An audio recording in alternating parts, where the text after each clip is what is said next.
بسم اللہ الرحمن الرحیم۔ شروع اللہ کا نام لے کر جو بڑا مہربان نہایت رحم والا ہے۔ اب انشاءاللہ العزیز بلا تاخیر میں دعوت سخن دینے جا رہا ہوں استاد العلماء، مناظر اسلام، وکیل صحابہ و اہل بیت تشریف لاتے ہیں محترم جناب مفتی عتیق الرحمن علوی حافظہ اللہ تعالی تشریف لاتے ہیں اور اظہار خیال فرماتے ہیں۔ جناب محترم مفتی جماعت مفتی عتیق الرحمن علوی حافظہ اللہ تعالی آنے سے قبل اپنی بیداری کا ثبوت دیجئے۔ محبت سے ذرا میرے ساتھ مل کے نعرہ لگائیے، نعرہ تکبیر، نعرہ تکبیر، عظمت مصطفیٰ، رفعت مصطفیٰ۔ تشریف لاتے ہیں مفتی جماعت مفتی عتیق الرحمن علوی صاحب حافظہ اللہ تعالی۔ الحمدللہ رب العالمین والصلاة والسلام على سید الانبیاء وخاتم المرسلین۔ اللہم صل علی محمد وعلى آل محمد كما صليت على إبراهيم وعلى آل إبراهيم إنك حميد مجيد۔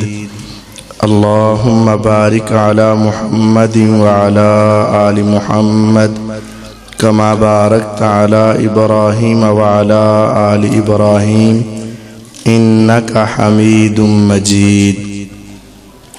أعوذ بالله السميع العليم من الشيطان الرجيم، بسم الله الرحمن الرحيم۔ قل يا أيها الناس إني رسول الله إليكم جميعا۔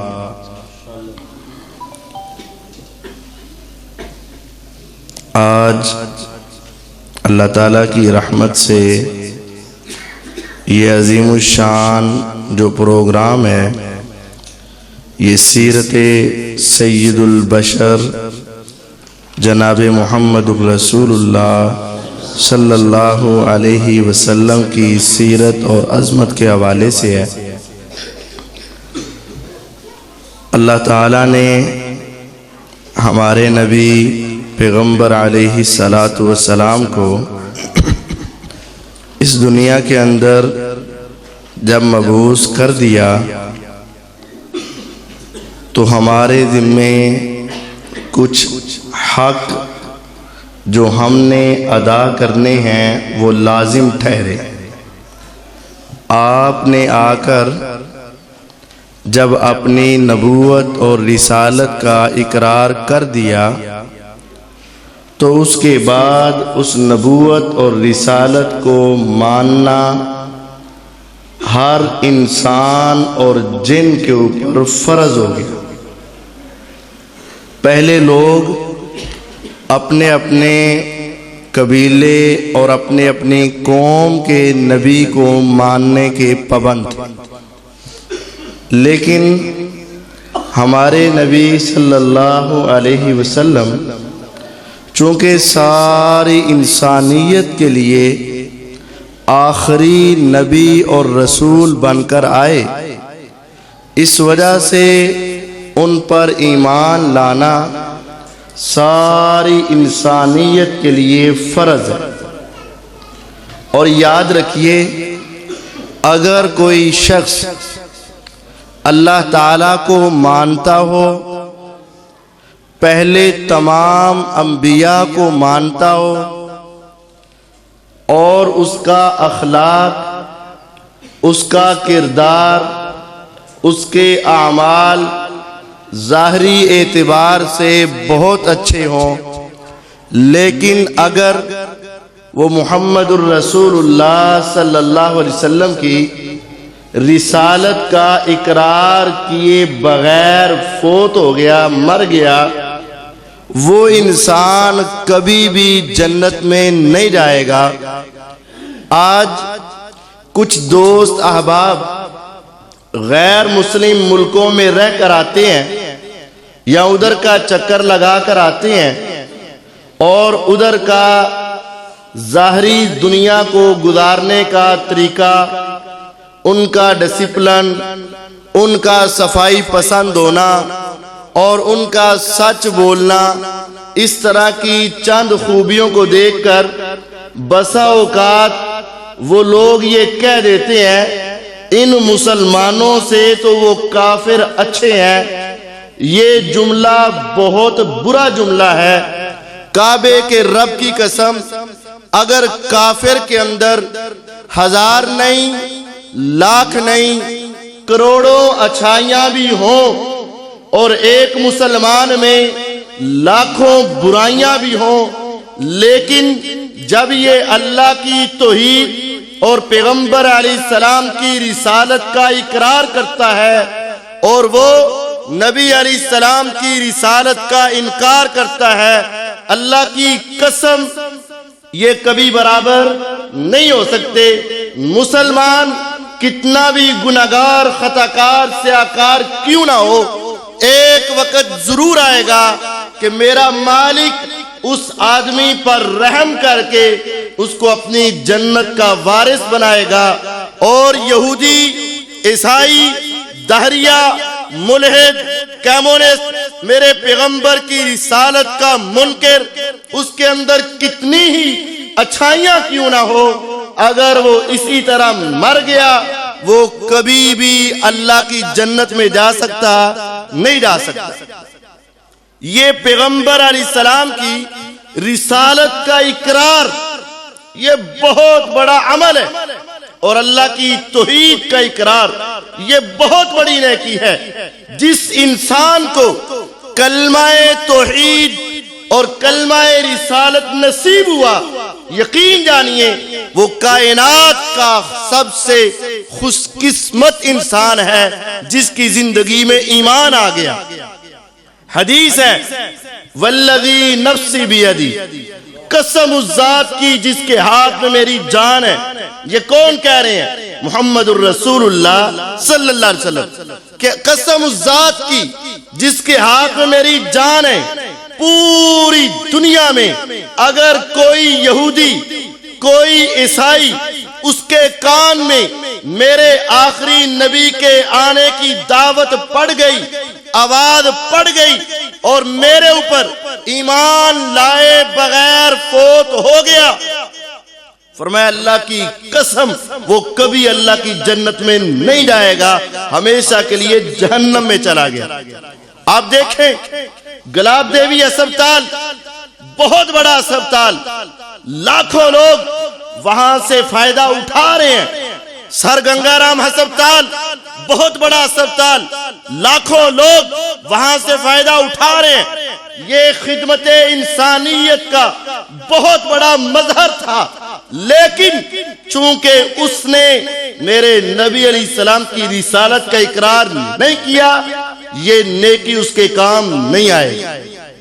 اور اگر کوئی راستے سے گزرتا ہوا اپنے پیغمبر پر سچا ایمان لانے والا راستے سے گزرتا ہوا ایک ٹہنی ہی اتار دے اور لوگوں کو تکلیف سے بچا دے، میرا رب اس کو بھی معاف کر کے جنت عطا کر دیتا ہے۔ یہ نبی علیہ السلام پر ہمارے ذمے پہلا حق یہ ہے کہ ہم ایمان لائیں، اور اللہ کا شکر ہے کہ جتنے میرے سامنے موجود ہیں یہ سارے کلمہ پڑھنے والے مسلمان ہیں، اور یہ خوش قسمت ہے۔ لیکن اس کے اندر ایک کمی ابھی باقی ہے۔ وہ کمی کیا ہے؟ بسا اوقات کچھ زیادہ پڑھے لکھے اور کچھ ذرا تعصب کے مارے ہوئے میرے نبی علیہ السلام پر ایمان لانے میں کمی کرتے۔ وہ کیا؟ پیغمبر علیہ السلام کی حدیث کو اپنی عقل، اپنی سوچ اور دنیا کی باتوں کے اوپر رکھ کے پرکھتے ہیں۔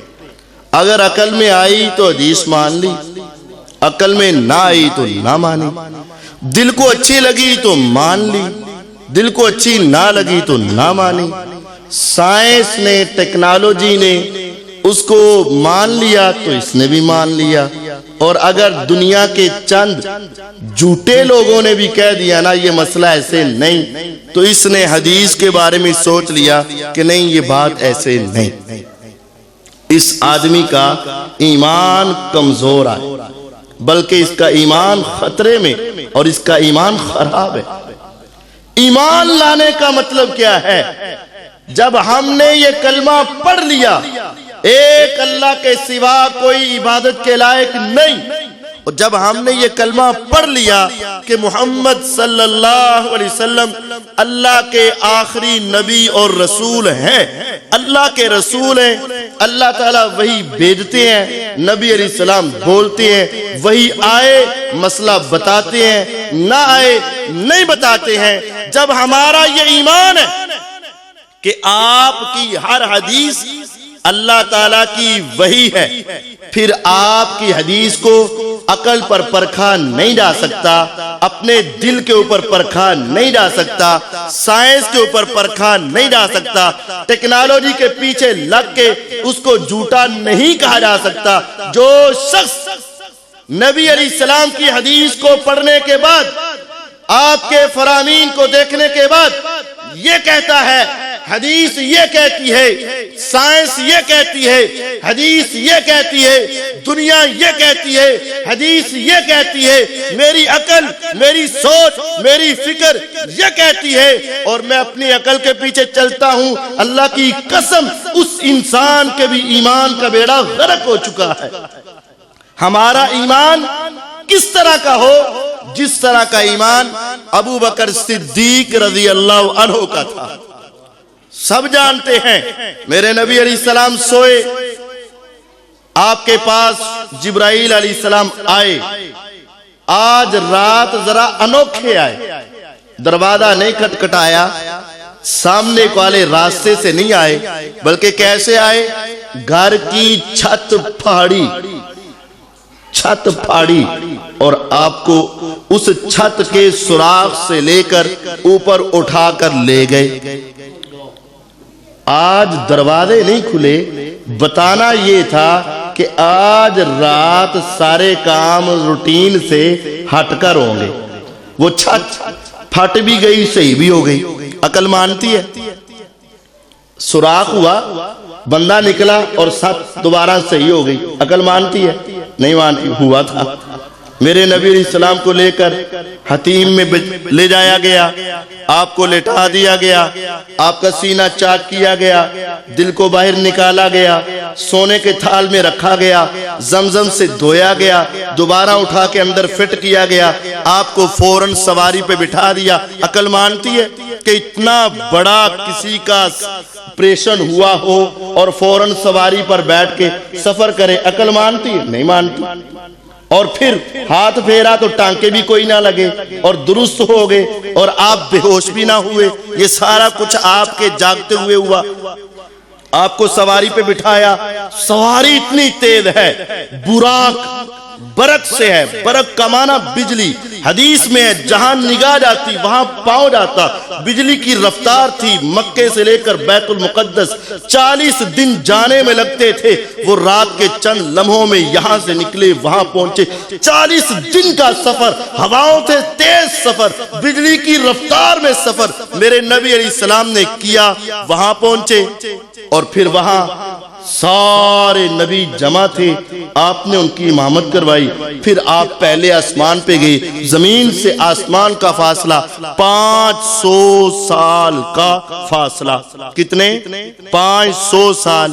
آپ پہلے آسمان پہ گئے، دروازہ کھلوایا گیا، آدم علیہ السلام سے ملاقات ہوئی، پھر آپ آگے بڑھے، آدم علیہ السلام کے بعد دوسرے آسمان تک 500 سال کا فاصلہ، پھر تیسرے، پھر چوتھے، پھر پانچویں، پھر چھٹے، پھر ساتویں، 7 آسمانوں تک کتنا فاصلہ؟ 3500 سال کا فاصلہ۔ پھر آگے اللہ تعالیٰ سے ملاقات، پھر 50 نمازیں، پھر واپس موسیٰ علیہ السلام سے ملاقات، پھر واپس، پھر آئے پھر گئے، پھر آئے پھر گئے، پھر آئے پھر گئے، 9 چکر لگائے، پھر جنت دیکھی، جہنم دیکھی، پھر آپ نے 3500 سال کا فاصلہ طے کیا، پھر آپ اپنے گھر میں آئے، 3500 سال جانا، 3500 سال آنا، 40 دن کا جانا،